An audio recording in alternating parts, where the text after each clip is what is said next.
Welcome to this PM Residential Management Podcast. My name is Lyle Lansdell and I am the President and CEO of PM Residential Management. Today I'll be talking about the importance of occupancy in our current market conditions. Why is occupancy the focus in a slow or down market? The simple answer is the turnover cost is greater than the revenue generated from a new lease. It is very difficult to make up the cost of turnover in a flat or concession market. The average cost of resident turnover is approximately $3,600. This includes all costs such as cleaning, painting, flooring, parts and supplies, marketing, leasing, and vacancy loss. Simple math indicates new leases must be $300 greater than the prior resident's rate. The spread between the market rents today in the U.S. and lease rents is only about $50. If everything is perfect and on schedule, 98% occupancy is achievable, assuming 7 days from move out to move in. But even on a 60-day notice, if traffic volumes or closing ratios drop and it takes 75 days from notice to lease, meaning the time from move out to move in doubles, that occupancy for that unit drops to 94.5%, and the turnover cost increases almost $5,000 per unit due to the extra vacant days. The hit to net operating income on a 200-unit property can be more than $300,000 or $6 million in value at a 5% cap rate. And this doesn't account for the added workload for the site staff managing the turnover process, which is a significant hidden cost. The hit to net operating income on a 200-unit property can be more than $300,000 or $6 million in value at a 5% cap rate. And this doesn't account for the added workload for the site staff managing the turnover process, which is a significant hidden cost. One key to reducing turnover is to close the back end. The theory is it is better to have moderate rent increases, reducing turnover from the historical 50% to 40% or better. There's new artificial intelligence software that allows you to run various assumptions on renewal increases to help reduce the number of residents that will elect to renew versus move out. For example, if in a month there's 60 days out, has 10 leases expiring at $50 a month increases, will result in 6 residents renewing versus a $100 a month increase with only 4 residents renewing.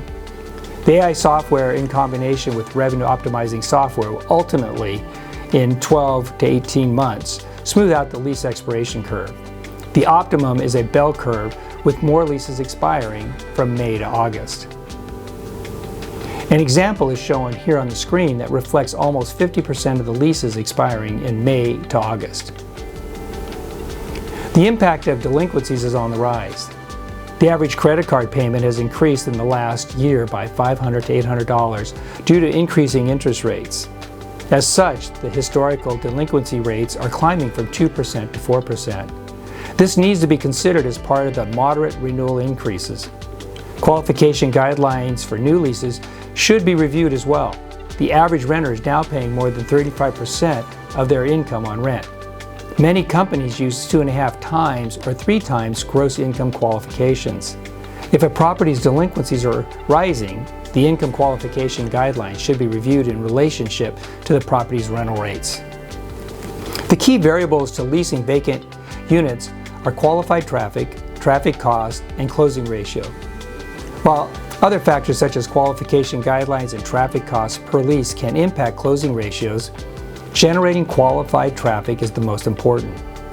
The multifamily world has changed significantly over the years, from the old apartment guide found at the grocery stores to online searches, and now the impact of social media. Drive-by is still a factor. However, the use of social media is critical in showing what it is like to live at a property. Statistics show that a prospective renter will view a property's website 3 to 5 times and will search their social media channels to gain a perspective of what the experience they can expect while living at the property. I plan to discuss the approach to social media in a future podcast. While generating leads from the internet is important, it is the follow-up by your leasing personnel that will be the determining factor. The use of a system for tracking leads that provides up-to-the-minute updates on leasing personnel's follow-up is important. You can incentivize leasing when leads are closed out at 100% for every business day during the month. If closing ratios are below 30%, then work with your leasing personnel to improve to 35% or better. The use of artificial intelligence revenue optimizing software is a must today. Revenue optimizing software will help with pricing and lease terms to create a bell curve for lease expirations previously discussed. This reduces the pressure to lease vacant units during the slower months and increases the opportunity for maximizing rents during the better leasing periods. Let me summarize the points I've discussed today. Resident turnover nationwide has averaged 50%, assuming there is no value-add strategy being implemented. Implementing a moderate renewal strategy, keeping 60% or more of the leases renewed, will go straight to the bottom line. There's artificial intelligence software that can aid in both the leasing and renewal process to create a lease expiration bell curve. Keep in mind that history says the market will heat up, and when it does, that is the time to increase turnover and take renewals to market. Thank you for taking a few minutes to listen to my thoughts about the importance of occupancy in today's multifamily sector. PM Residential is a division of Praxis Capital, Inc.